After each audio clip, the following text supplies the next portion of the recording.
Oh boy, here we go. Time to talk about some really bad ones. We got to get the good ones out of the way, and now it's time to talk about the bad ones.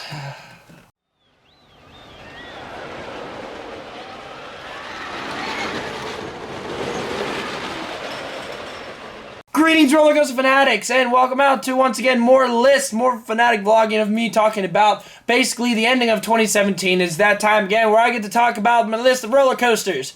We did the top 10 best. Now we're going to move on to my 5 least favorite coasters of 2017. And I will tell you, most of these are default. However, there's 2 on here that were pretty bad and did not make this list by default. So, without further ado, let's begin. Coming in at number 5 is by default, we're going to Kentucky for T3. Now, this wasn't as bad as the other SLCs that I've ridden, and it was still pretty enjoyable, besides the fact that this thing kept thrusting me. Literally, it kept pushing me. It was this weird motion of just going, and it kept forcing my legs into the restraints even deeper, and by the time the right end, my legs are kind of in pain from the restraints squeezing on them. And these are the weirdest restraints I've ever seen on any roller coaster, but I still enjoyed it. I mean, most of these coasters I kind of enjoy, but they're just my least favorite. I'm not saying they're incredibly bad, except for one of them, which we'll get to, but even then I kind of enjoyed that coaster just a tad bit.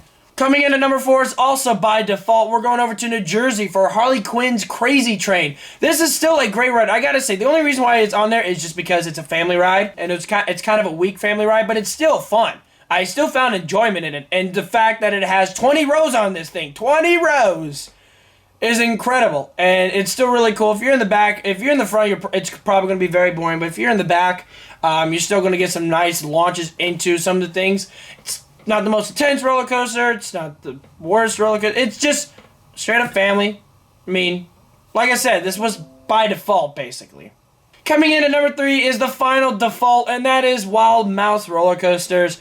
Except for Mad Mouse at Michigan's Adventure, these roller coasters were just like, you know, they're fun, but they're not great, you know. They're just Wild Mouse. They're almost at every single park in America. Still great, but not the worst. And these are just the ones that, you know, were the ones where I'm just going, why? These are kind of the non-enjoyable ones, I guess, per se. They're not as fun as the other ones, like Mad Mouse. Mad Mouse, I had a smile on my face. This one's I'm just going, Alright, here are the main 2. We gotta get the defaults out of the way, and here we go for the main 2.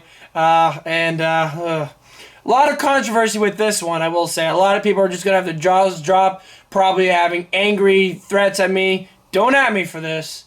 But number 2 is The Boss at Six Flags St. Louis. I was very underwhelmed with this roller coaster. Ooh, jeez. This I actually have no footage of this roller coaster. I wasn't able to get any footage of it, unfortunately. But The Boss was not fun. I only got to ride it once, unfortunately, and it was back row. And normally I'm tolerable for roughness, but this was way beyond my comfort zone. I was getting thrashed side by side. I was like a little rag doll with a dog, and it was just shaking me all over. It's probably one of the roughest wooden coasters I've ridden since Hurler and Georgia Cyclone at Six Flags over Georgia, and Hurler at King's Dominion. And man, this thing was rough. The only really plus sides that I had with it was the forcing into the drops. But man, like I said, this thing was incredibly rough the day I ridden it. I mean, if you guys like it, that's all on you. Like, you guys like it. Everybody can like something or dislike it. For me, those are the reasons why I disliked it, and that's mainly because this thing was incredibly rough, and I was getting thrown side to side all over the place uncomfortably. And finally, number 1 is Mind Eraser. Yeah, a Mind Eraser at Six Flags New England. The drop was the only good part about this ride, because as soon as the drop was over, the restraints tightened, and oh my gosh, I've never felt so much pain in my legs. Literally the entire time I'm just going, please, please, please, unlock these restraints, because there was just so much pain. It was like I was literally getting cut off. It was bad. I did not think I was going to be as bad as it was. The vest, everything was comfortable except for my legs. Everything was fine until when we went into the intense moments of the first 2 inversions, and the restraints got tighter, and man, ooh, it was bad. It got bad real fast.